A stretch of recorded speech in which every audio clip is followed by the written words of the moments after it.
Okay, so I decided to try to make one video that explains the whole thing from start to finish. We'll see if there's any interest in that. So I use this case. You can use anything you want. I use these board. I just found that aluminum was really hard to work with, while this is really easy. I have to run it through the planer first, so when we put it in there, close, and then I'm gonna have to round that up. So I'm gonna pause the video, I'm gonna round that up, and then I'll come back. Okay, so all I use is my Dremel tool, pretty quick, and then you just get it to fit on that, and that is that. You're done. Just a point. The reason why I like to use the nano case is because it looks good compared just to any other box. Also, online on their website, you can download the PDF version for this, which you can bring in Inkscape, which is free, which then you can print the template one-to-one, full size, and then you know where all the whole screws are and everything. You can even make your own template, which I've done with aluminum plate before. Aluminum is really hard to work with. Okay, that's basically, this is what we want it to look like when we're done. Nothing fancy. Frequency controller, a fan, a connector. That's gonna go to the mat that plugs into this. The reason why I put it on top is so that way we don't close the lid, so the fan can still work. That's why I don't put it on the side. And then just a house timer. So the reason why I went with this fan is because they're computer fans. They're cheap as hell. They're much cheaper than just the tiny little fan. They don't make any noises, and they're, I don't know, I like the lights. Okay, so that's just the timer, and it goes off. So we're going to talk about that. This is the power supply that I picked for those guys because they're easy to mount. The fan. This is the mat connector. Now here we have a 24 volt to 12 volt converter, because this is 24 volts, but the fan runs on 12. You can get yourself, they call those little guy a buck converter. So it's a DC to DC. So you put the 24 volts in, you play with this little screw here until you get the right voltage out, and you can make it 5 volts, you can make it 24, 12, whatever you want. Yeah, and they're really cheap. This fan takes no power, so this guy can take care of it. This is another way we can do the 24 to 12, is just by buying the module pre-made. They're a little more expensive, but if you don't have a meter to adjust this guy, that's probably the way to do it.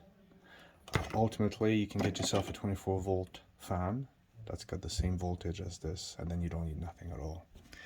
Then we have our 2 resistor, we have a diode, the box, the lid, and then we'll talk about the mat in another video, but that's the brain. So I'm gonna break it in part. I'll start cutting holes, I'll start mounting it, show you guys what it's like, and wire it up. Alright, so inside the box, it's probably gonna look something like this. So we have our power supply, 24 volts to 12, and then we're gonna have our 24 to 12. We're gonna have our 2 resistor. Then the fan gets mounted right up here.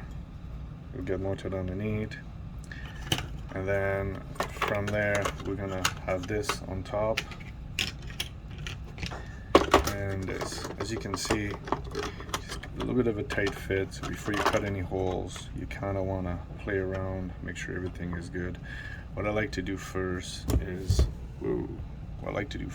mounting my fan as far down corner as I can to give as much room as possible, then mount this and then mount that.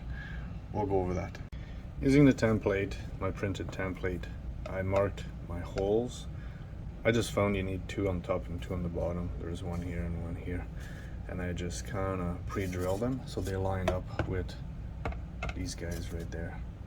And the reason why I like to pre-drill those holes is so, as you can see, there's 1 right here. I don't put my fan too close to it. Can eyeball it up. then I trace it, and then I'll show you how I cut it. Okay, so the fan is there, there's a Sharpie, traced it, filled in these, because this is where the holes, the mounting is going to go. And then what I'm going to do is I'm going to cut the inside of this. This is like, nobody will see this, so you don't have to worry too much about it, but we'll just cut a bunch of holes, use the Dremel, finish it off. Drill some holes, Dremel with a cutting disc, fan hole cut. Okay, using the screen, I marked the hole and I drill the holes to mount the fan. Okay, the fan comes with its own screws and everything else. You just need to get the filter. You'll still see the light through it. And there it is. Now, I know a lot of people would be like, oh, why don't you cut it the whole size? You don't need to. This is way overkill for what we need anyway. Okay, to mount the stuff in there, you can either get the proper mounting kit for them, or you can just use a glue gun. That will work too. You can use the glue gun, scratch your case so the glue has something to grab onto. Now when you mount this, make sure the 120 volt input is on this side, because we're going to run it directly from here, so it makes it like all together. Also, the glue gun idea, even though it's an okay idea, what I don't like about it is it's a pain in the butt if we have to change that component. God forbid it would burn out or whatever for defect or just whatever, and we have to change it. It becomes a pain in the butt. You cannot glue gun the resistor in because they get hot, and that will melt the glue and they would come free. Okay, the resistor is mounted. I drill the holes underneath in the case, and then the resistor came with holes. And I found these screws are self-tapping screws, and they're the right size, and they just go right in. I mean, you could just use a nut and bolt in this. There's nothing fancy about that. It's just what I had in hand. Okay, now we have to, if we're going to use a buck converter, we have to solder wire on my in and my out. That's another thing about using the other module, is that it comes pre-made for you. And that's what it looks like after it's been soldered. Okay, I got the little standoff mounted on this one. Like I said, you could glue this one too, I'm pretty sure. And then I got the holes made into the case. Now I'm going to put it together. And there it is mounted. That's the out. It's going to go to the fan. And that's the in. It's going to go to the out of the 24 right there. Nothing to it. Alright, the other thing we had to do was putting in series the resistor. Then we're going to have our in or out that way. Yeah. Okay, next I mounted the strain relief and a cord. It plugs in right there, and then the 120 is going to come in here into the timer, and then go to the timer to the power supply.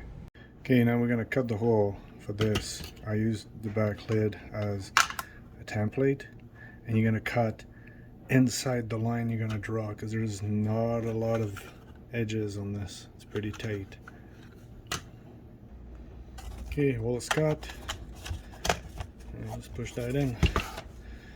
There we go. Okay, we're not going to get too much in detail here, because this is pretty basic stuff. And you can always look it up on YouTube if you have any question, but there's let's zoom in. Okay, so what's considered the hot is the one that's plugged in, and then the neutral right here is going to get shared with the other one, and that's the load. That's where it's going to the transformer. So let's zoom back out. I made this is loose right now because I'm gonna suck it back in, and I wire this. So the load is gonna go to my transformer, which is this guy, and it's going into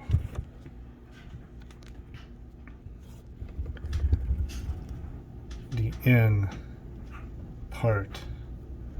And there's no wrong way to do it. It doesn't matter where you put the white and the black, it's relevant for this particular model anyway. Okay, so the 120 from the power cord goes into the timer, and then out of the timer goes into the transformer. Okay, I had some 120 volt rated wire left over from wiring the timer, so I just used it. I made the white positive and the black negative, so that's on a 24 volt system, comes out and it goes into the ZK PPK2K. Now this guy's rated up to 30 volts and I burned them up at 30.5 volts, so it's really important to stay below 30 volts. They're also rated for 8 amps, which is more than enough for what we're going to do. So this one is 24 volts, 6 amps. So we're well within the spec of our controller. So out into the in. Now let me zoom in on the in part. Okay, you got V plus, V minus. So the 24 volt positive goes here, then the 24 volt negative goes there. This is the out plus and minus is going to go to our mat. Zoom back out. There we go. So out into the in, 24 volts. Okay, so right now we're ready to plug it in. Nothing bad's going to happen. I got the meter plugged into my 24 volts and we'll see what's going on. So now the timer is working. This is going to get energized. I give myself 10 minutes on the timer, and as you can see inside here I have lights. I got the power supply tells me there's power to it, and my converter has got power to it. And as you can see right now I need to adjust it because I need 12 volts on my meter coming out. So I go to my pot and I turn to 12 volts. There we go. Now the buck converter is adjusted. Like I said, you can skip all these steps if you just put that in. You plug the 24 volts into it on this side, and you're gonna have automatically 12 on the other side, and you just mount that in there and do the same thing. Right, the next thing is to try which lead is on the fan is gonna work. I know the center one is that.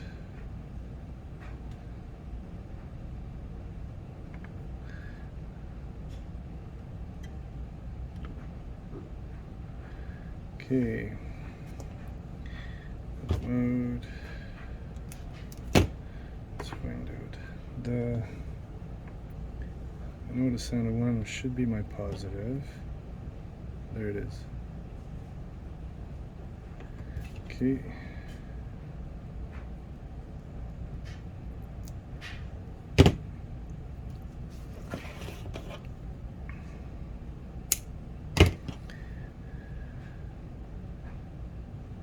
You can't zap yourself with 12 volts. The skin should be good to like 60 DC.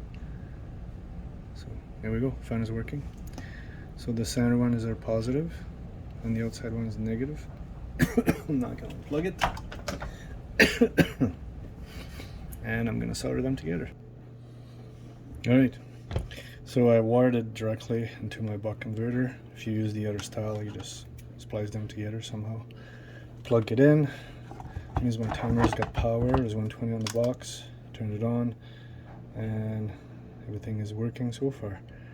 Now all we need to do is finish the mat connection. Pretty simple stuff. There, off. Unplug. So I don't zap myself on the 120 right there. The only wire that has to follow code in Canada anyway is the 120 stuff right here.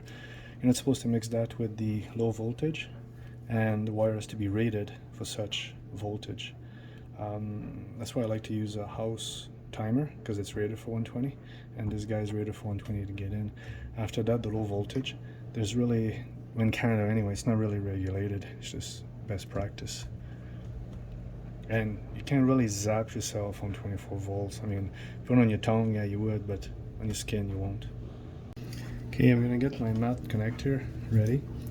Now, you guys, you don't have to use that. You can wire the mat directly onto the controller. I just like doing this because it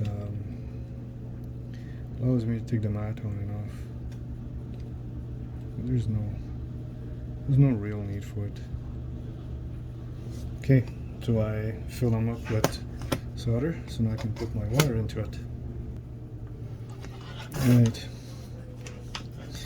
now I'm going to put the wire into it. This takes a second. There it is.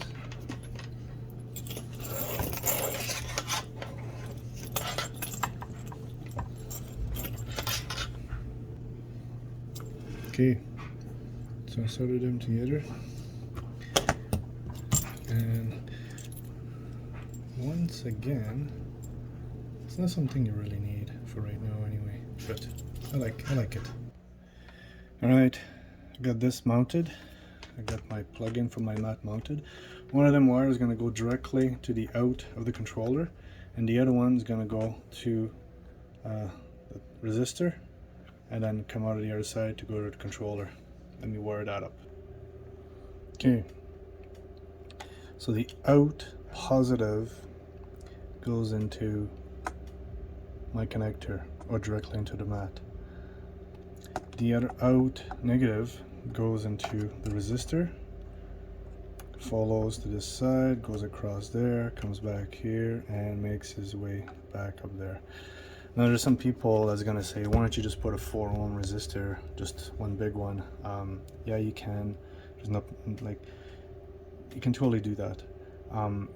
The reason why I got those two is because I can make a high and a low system, or I can bypass the resistor altogether with a 3-way switch. Actually, it's a 5-way switch, and I can make the coil get some heat on the mat. So, but it's for a different project, so we're not going to talk too much about that. So there's a reason why there's two 2 ohm resistor right there, and I can create a bypass system, and I got a bunch of those, so I'm using them. So now I'm going to clean this up. Okay, all cleaned up. When you close the lid, you're going to make sure that the fan runs free around there. Also, what we're going to do now is we're going to drill some holes along the side so the air blows around the resistor. Alright, so if everything went good, got 10-minute timer, got frequency of 1, 50% duty cycle, fan's running, and my oscilloscope is telling me that we actually have that. It says 0.94 millihertz, which is almost 1 hertz. If I adjust this a little bit, I might get a little more accurate. Yeah, it's about as accurate as we're gonna get. From that 4 hertz, 3.968, so it's pretty accurate little gizmo. Whoops. Gonna raise that up a little bit. I'm gonna zoom in. There we go. Duty cycle. I just made it. I'm at 41% duty cycle. I'm at 50, 60, 75% duty cycle. I'm in verse right now. I got my lead on backwards, right? So I should actually look at it wrong the other way. I'm not gonna worry too much about that. 50% duty cycle. That means it's on and off the same amount of time. We can talk about that later. If you want to know about duty cycles and stuff, you can Google it up or just ask me. Okay, so this is the male part, female part I mean, and I just soldered the wire down and I'm just going to close it up. Alright, so part 1 of the video, creating the control box, is done. It's a really simple control box. We can make it more complicated or simpler, but so we got our connection for the mat. This is going to go to the mat. Power connection to go to the plug, and then our timer. So we put it on for 5 minutes. The fan automatically starts, and we have our frequency controller with frequencies. Change it to whatever we want, and the duty cycle. And we'll explain that on our next video.